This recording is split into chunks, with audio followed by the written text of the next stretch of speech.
नमस्कार मित्रों, next week channel पर आप सभी का स्वागत है। जैसे कि पहले एपिसोड में मैंने आपको जो नई शिक्षा नीति आई उसके बारे में छोटी सी जानकारी दी थी। अब हम उसके बारे में और जानकारी हासिल करते हैं। जैसे कि मैंने आपसे कहा था पहले वीडियो में कि इस शिक्षा नीति में 3 एरिया जो है उनको बहुत ज़्यादा फोकस किया गया है। एक तो एजुकेशन को फोकस किया गया है, एग्जिस्टिंग फॉर्म ऑफ एजुकेशन का कंप्लीट रिफॉर्मेशन कर दिया गया है। स्किल्स पर फोकस किया गया है, तो एजुकेशन है, स्किल है और रिसर्च है। रिसर्च के बारे में हमेशा ये रहा है कि हमारा जो भारत देश है वो पिछड़ा रहा है।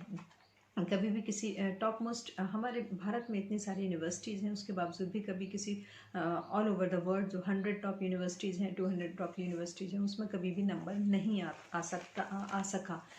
हालांकि बात ये नहीं है कि यहाँ के लोगों को किसी तरह के संसाधनों की कमी है या किसी तरह के प्रयासों की कमी है, लेकिन जो भी है, क्योंकि जब यहाँ के स्टूडेंट बाहर जाते हैं, नासा को ज्वाइन करते हैं या कहीं भी किसी ऐसी यूनिवर्सिटी को ज्वाइन करते हैं, तो आप देखिए मैक्सिमम जो उनके यहाँ मैक्सिमम जो अचीवमेंट होती है वो इंडियन स्टूडेंट्स की ही होती है।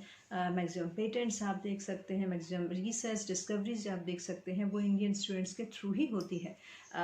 तो इंडिया में रह के ये सब क्यों नहीं हो पा रहा है? इन्हीं चीज़ों का मंथन जब किया गया तब पाया गया कि कहीं ना कहीं बहुत सारे डिफेक्ट लूप होल्स जो हमारे एजुकेशन पॉलिसी में है और एक बच्चे का समग्र विकास नहीं होता है। और हम कहते रहते हैं कि हमारे अंदर वैल्यूज़ का डेवलपमेंट नहीं हो रहा है। तो इस पॉलिसी को मैं वैल्यू बेस्ड भी है, स्किल बेस्ड भी है और साथ ही साथ भाषा जो है, भाषा पर विशेष ध्यान दिया गया है। ये कहा गया है कि जो और ये महसूस भी किया जाता है कि जब आप अपने मातृभाषा में बात करते हैं तो आप अपने सारे विचारों को बहुत अच्छी तरह से प्रकट कर पाते हैं दूसरों के समक्ष। तो जब आपको दूसरी भाषा में कुछ कहना होता है तो पहले आपको वो भाषा सीखनी होती है और फिर भी हो सकता है कि आप सही तरीके से अपने विचारों को प्रकट ना कर पाएँ। तो हो सकता है कि आपको उतनी नॉलेज हो, लेकिन ओनली बिकॉज ऑफ लैंग्वेज आप उस कंटेंट को दूसरों के समक्ष आप प्रस्तुत नहीं कर पा रहे हैं। तो ये कठिनाई ना हो, इसका भी पूरा ध्यान रखा गया है। और ये कहा गया है कि जो हमारा बेसिक प्राइमरी लेवल है वहाँ तक तो हम रीजनल लैंग्वेज में भी शिक्षा जो है वो दी जा सकती है। अंग्रेजी पर विशेष जोर नहीं दिया गया है। जैसा कि हर कंट्री की अपनी एक भाषा होती है, तो हमारे यहाँ क्यों नहीं है? हमारे यहाँ तो इतनी ज़्यादा डाइवर्सिटी है कि हमारे भारत में जितनी लैंग्वेजेस हैं कहीं और इतनी लैंग्वेजेस नहीं होंगी। और हर भाषा के साथ उसका अपना एक इतिहास होता है, उसके अपने एक रीति रिवाज होते हैं। तो यदि भाषा आपकी ख़त्म होती है तो आपके वो सारे रीति रिवाज और सारी संस्कृति आपकी समझ लीजिए ख़त्म हो जाती है। तो भाषा पर जोर देना बहुत ज़्यादा ज़रूरी है यदि आप चाहते हैं कि आपकी संस्कृति को बचाए रखें। तो ये बहुत अच्छा कदम है कि भाषा को लेकर जो कदम उठाए गए हैं कि स्टार्टिंग की जो बिल्कुल एजुकेशन होगी बच्चों की, उसमें वो रीजनल लैंग्वेज में भी अपना जो एजुकेशन है वो ले सकते हैं। मातृभाषा तो रहेगी ही, और जैसे जैसे क्लासेस आगे बढ़ती जाती है उस टाइम पर फिर आप जो है कोई भी फॉरेन लैंग्वेज भी आपको पढ़ना है। देखिए, आप रीजनल लैंग्वेज की बात कर रहे हैं, देन यानी कि आप अपने मदर टंग की बात कर रहे हैं, फिर नेशनल लैंग्वेज की बात कर रहे हैं और फिर इंटरनेशनल लैंग्वेज की भी बात कर रहे हैं। मतलब ये नहीं है कि आपको कहीं किसी लैंग्वेज के लिए छोड़ दिया गया है, लेकिन जो आपका वे ऑफ डेवलपमेंट है, जो आपका किसी चीज़ को ग्रास्प करने का पावर है, तो आपके अकॉर्डिंग आपको लिबर्टी है कि आप इस तरह से भी ग्रास्प कर सकते हैं। अदरवाइज ड्रॉप आउट की प्रॉब्लम बहुत ज़्यादा होती थी कि आपको सब्जेक्ट या कंटेंट तो बाद में समझ में आएगा, भाषा ही नहीं समझ में आ रही, भाषा पर पकड़ नहीं है, ना है आप समझ पा रहे हैं, ना ही आप वो प्रोड्यूस कर पा रहे हैं, वो समझा पा रहे हैं, ना सुना पा रहे हैं, ना लिख पा रहे हैं, ना बोल पा रहे हैं। तो इस तरह की जो प्रॉब्लम है उससे हमें मुक्ति मिलेगी भाषा का जो फॉर्मूला लेके आए हैं उसके कारण। तो ये भाषा के इस एस्पेक्ट पर ध्यान दिया गया है, ये बहुत अच्छी बात है। और जैसा कि आपसे कहा गया है कि जो लर्निंग वाली जो टेंडेंसी है वो हर व्यक्ति में होना चाहिए, चाहे वो टीचर हो चाहे स्टूडेंट हो। स्टूडेंट लर्न करते हैं बिगनिंग में, जब तक उनका जो एजुकेशन है वो कंप्लीट नहीं होता है, लेकिन उसके बाद वो लर्न करना छोड़ देते हैं जब जॉब लग जाता है, क्योंकि उनको लगता है उसकी आवश्यकता नहीं है। कुछ कुछ जॉब ऐसे होते हैं कि जिसमें आपको रोज़ाना नए नए चीज़ों से जो है सामना करना पड़ता है, और उसके लिए आपके आपके आपके पास नॉलेज होना बहुत ज़्यादा ज़रूरी होता है, तब आप उसको फिर से पढ़ना शुरू करते हैं। इसका मतलब ये है कि जब आप अब नई एजुकेशन पॉलिसी में इस बात को ध्यान रखा गया है कि जिस रफ्तार से जो ज्ञान का भंडार और ज्ञान को ग्रहण करने के और संप्रेषित करने के जो साधनों में वृद्धि हो रही है, उस हिसाब से हर 2 साल बाद आपका ज्ञान जो है वो पुराना हो जाएगा।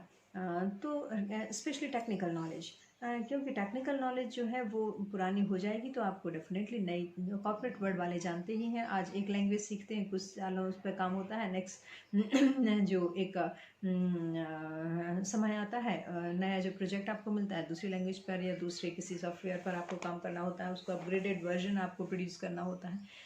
हर 2-4 साल में हमारे पास जो मोबाइल आता है उसमें इतने सारे फंक्शन और फैक्टर्स होते हैं कि तो इस तरह से उन सारे फीचर्स को, फंक्शंस को समझने के लिए हमें टाइम लगता है। जिसने बनाया उसको तो और ही ज़्यादा टाइम लगेगा, और उसमें कंपटीशन भी है। इसका मतलब आपको खुद को अपग्रेड करना होता है।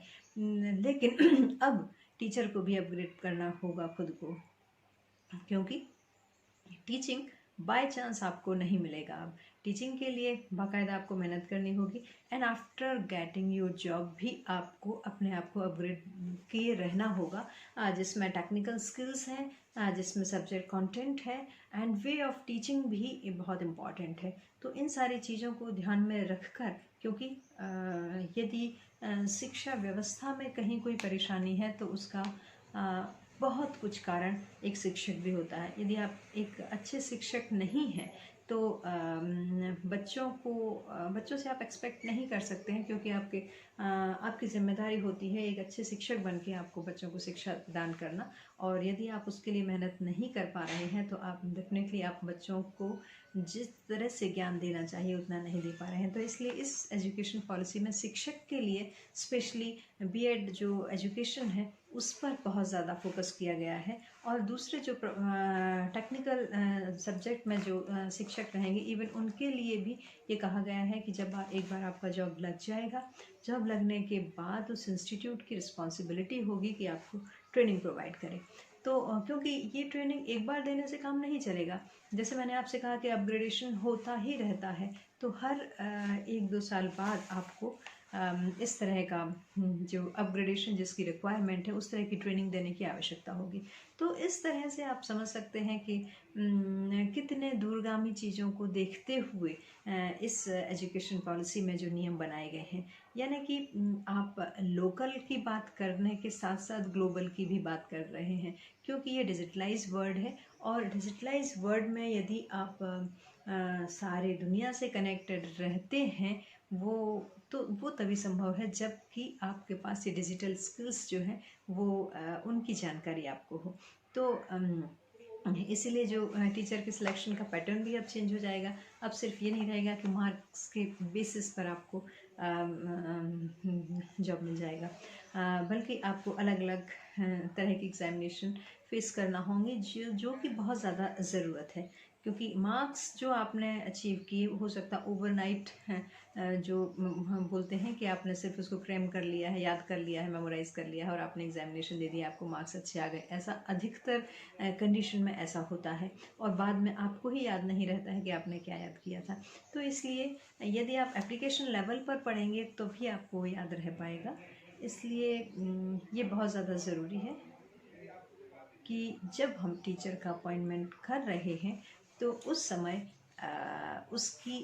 उस कंटेंट पर पकड़ के साथ साथ भाषा पर पकड़ की भी जानकारी हो, उसकी टीचिंग स्किल क्या है इसकी भी जानकारी हो। इसलिए डेमो लेना भी बहुत ज़्यादा ज़रूरी है, वो भी इंटरव्यू का पार्ट होना ही चाहिए। वैसे यूजुअली होता है, प्राइवेट स्कूल्स में तो होता है, लेकिन गवर्नमेंट स्कूल्स में इस तरह की जो प्रोसेस है वो नहीं होती है, जो अब होने लगेगी, और जो एक बहुत ही अच्छा कदम है। तो इस तरह से टीचर का भी डेवलपमेंट होगा, इस तरह से टीचर का भी अपग्रेडेशन होगा स्टूडेंट्स के साथ साथ। तो आज इस अभी वीडियो में मैंने आपको बताया है कि किस तरह से भाषा और टीचर जो मुख्य केंद्र बिंदु हैं इस एजुकेशन पॉलिसी के। तो इस तरह से हम सभी आप इस एजुकेशन पॉलिसी का स्वागत करते हैं कि इसमें ये जो चेंजेस, जो रिफॉर्म्स जो कहे गए हैं, जो नियम भी जो बताए गए हैं, ये बहुत स्वागत योग्य हैं और इससे डेफिनेटली हमारे